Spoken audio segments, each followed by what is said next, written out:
पत्रकार परिषदची बैठक घेतली आणि राज्य निवडणूक आयोगाने जे 4 नोव्हेंबर रोजी निवडणूक कार्यक्रम जाहीर केला त्याबद्दल सगळ्यांना माहिती दिली आहे. आमची जी आचारसंहिता आहे ती 4 नोव्हेंबर पासून लागू झाली आहे, जेव्हापासून कार्यक्रम जाहीर झालाय. 3 डिसेंबर पर्यंत जोपर्यंत निकाल जाहीर होत नाही तोपर्यंत आचारसंहिता लागू राहील. 4 नगर परिषदांमध्ये या जिल्ह्यामध्ये निवडणूक होणार आहे. नंदुरबार, शहादा, नवापूर आणि तलोदा.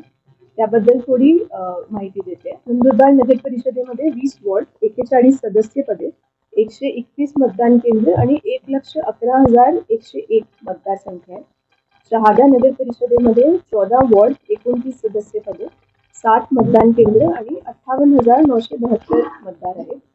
नवापूर नगर परिषदेमध्ये 11 वॉर्ड, 23 सदस्य पदे, 31 मतदान केंद्र, 34 मतदान केंद्र आणि 28,114 मतदार आहेत. तलोदा नगर परिषदेमध्ये 10 वॉर्ड, 21 सदस्य पदे, 31 मतदान केंद्र आणि 26,854 मतदार आहेत. आरक्षणचं सांगायला नंदुरबार, शहादा, नवापूरमध्ये जे नगराध्यक्ष पद आहे ते मागास प्रवर्गासाठी आरक्षित आहे आणि तलोदामध्ये तो पद खुला आहे. अंतिम मतदार यादी 31 ऑक्टोबर 2025 रोजी प्रसिद्ध झाली आणि डिस्ट्रिक्ट ऑफिसनी 6 नोव्हेंबरला निवडणुकीचा जे प्रोग्राम आहे ते घोषित केलं. इलेक्शनचा थोडा शेड्यूल सांगते.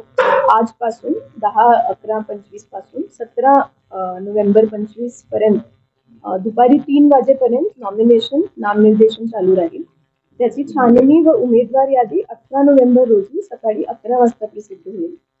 अपील असल्यास 25 नोव्हेंबर पर्यंत जिल्हा न्यायाधीशांकडे करता येईल आणि मागे घेण्याची अंतिम तारीख 21 नोव्हेंबर आहे.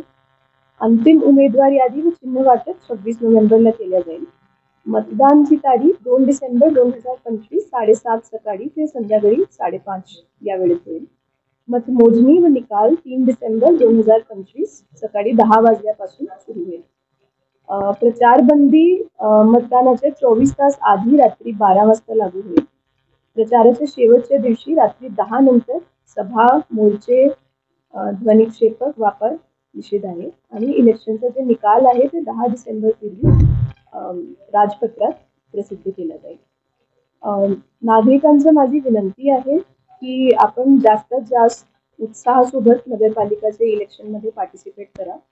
मॉडेल कोड ऑफ कंडक्ट आचारसंहितेचं उल्लंघन जिथे पण दिसला कृपया करून आम्हाला आमचे निर्देशनास आणा. प्रत्येक निवडणूक निर्णय अधिकारी यांचे ऑफिसमध्ये एक नंबर जाहीर केले त्यावर आपण सगळे कंप्लेंट करू शकतात आणि त्या कंप्लेंटचं इमिजिएट रिड्रेसल त्यांची टीम मार्फत करता येईल.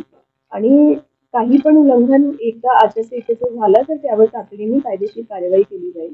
सगळ्यांना मी आवाहन करते की शांततेत, नियमबद्ध आणि निष्पक्ष मतदान करण्याची सगळ्यांची सामूहिक जबाबदारी आहे आणि यामध्ये आपण जास्तीत जास्त पार्टिसिपेट करू.